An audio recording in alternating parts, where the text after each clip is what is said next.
Welcome to another Explainer. Today, we're diving into Edith Hamilton's masterful 75th anniversary edition of Mythology, Timeless Tales of Gods and Heroes.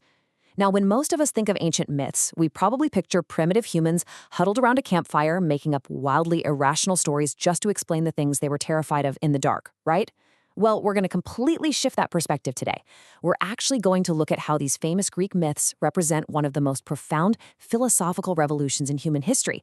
So it wasn't just about thunderbolts and sea monsters. It was literally about the dawn of human reason. Okay, let's dive into this. Here's a quick roadmap for the explainer so you know exactly what to expect. We'll start by exploring the Greek miracle, then cover the first divine generations, meet the rulers of the realms, look at the deities of light and nature, and finally, wrap up with the evolving gods.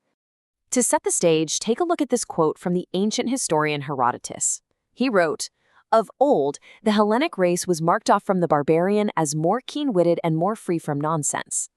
We really have to dismantle this common misconception that classical Greek mythology was born out of primeval terror.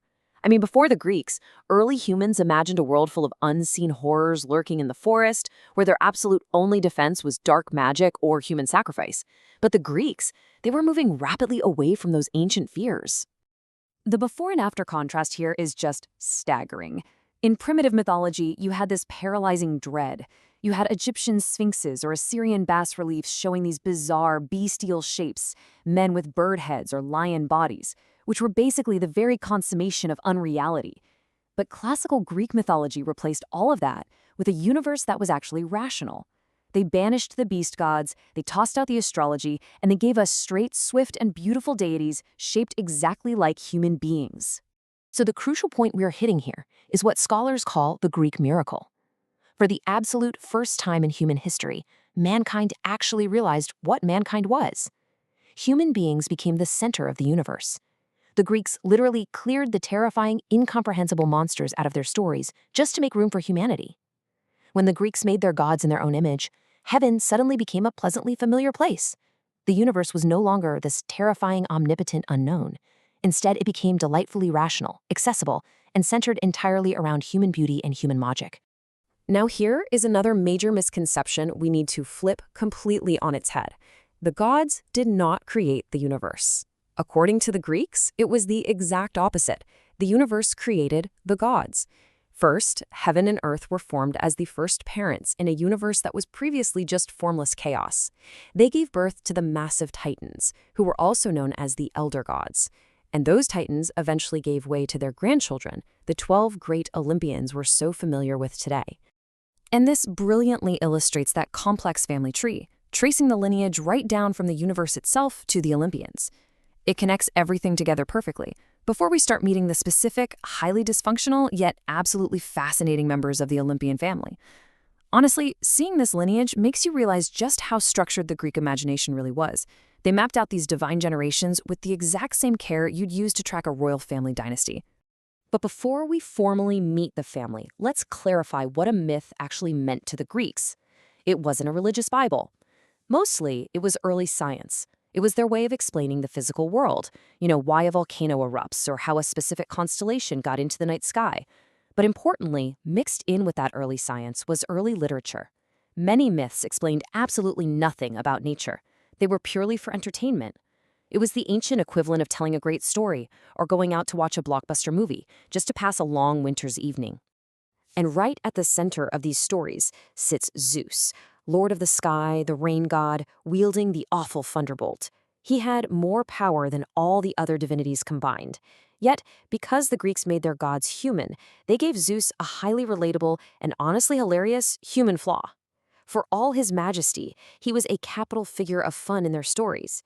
He was constantly falling in love with mortals and descending to ridiculous tricks, like literally turning himself into a shower of gold or a majestic swan, just to hide his infidelities from his constantly watchful wife. Which brings us perfectly to that wife, Hera. On paper, she was venerated in every home as the protector of marriage and married women. But in the myths, her defining trait was that of the archetypal jealous wife.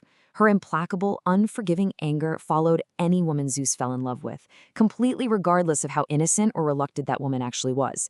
She pursued them and their children relentlessly. I mean, just ask Io, who was turned into a cow, or Echo, who lost her voice. It made Hera a formidable, if somewhat terrifying, presence up in Olympus. Next in power to Zeus was his brother Poseidon, the earth shaker. He ruled the tempestuous seas, which, as you can imagine, was incredibly important to the Greek seamen who depended entirely on the Mediterranean for their livelihood. But wonderfully, he wasn't just known for the ocean.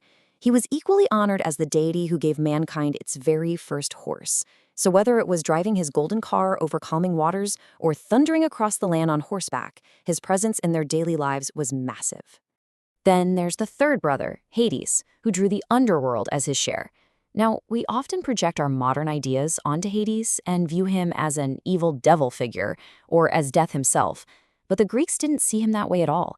He was the god of wealth, which is actually why the Romans later called him Pluto, ruling over the precious metals hidden deep in the earth. He was a terrible, unpitying god, sure, but fundamentally he was a just king presiding over his shadowed realm. Heading back up to Olympus, we have Pallas Athena. She had no mother. She sprang full-grown and in full armor right out of Zeus's head, which naturally made her his favorite child. In sharp contrast to the raw, sometimes unpredictable power of the older gods, Athena embodied reason, purity, and the defense of civilized life. She was the goddess of the city, the inventor of the bridle, and the very spirit of human wisdom. Now, what's really interesting about this is the startling contradictions found in these deities of light and nature. Take Apollo, the god of light and truth, yet he could be incredibly pitiless and cruel to those who crossed him. Or his sister Artemis, the lovely protectress of youth, who paradoxically demanded a human sacrifice just to let the Greek fleet sail to Troy. And then there's Aphrodite, the radiant goddess of love and beauty, who later poets often described as treacherous, exerting a deadly, malicious power over men. These contradictions really point to the dual nature of Greek mythology. It's kind of the dark spot in the Greek miracle. The change from primitive fear to beautiful humanity came about slowly, and honestly, it was never quite finished. While these humanized gods transformed a terrifying world into one of beauty, they still retained remnants of that primitive cruelty. They operated with a very limited sense of right and wrong, often acting in petty, vindictive ways that no decent mortal man or woman ever would. Let's move to how this builds, because they definitely didn't stay that way forever. Over centuries, we see something incredible, the evolution of the gods.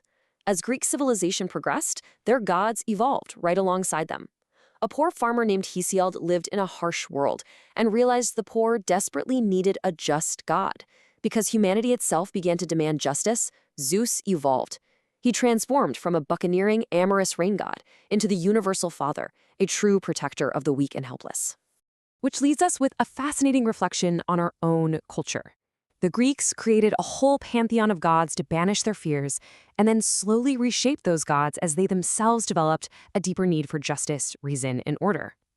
So I want to leave you with this thought.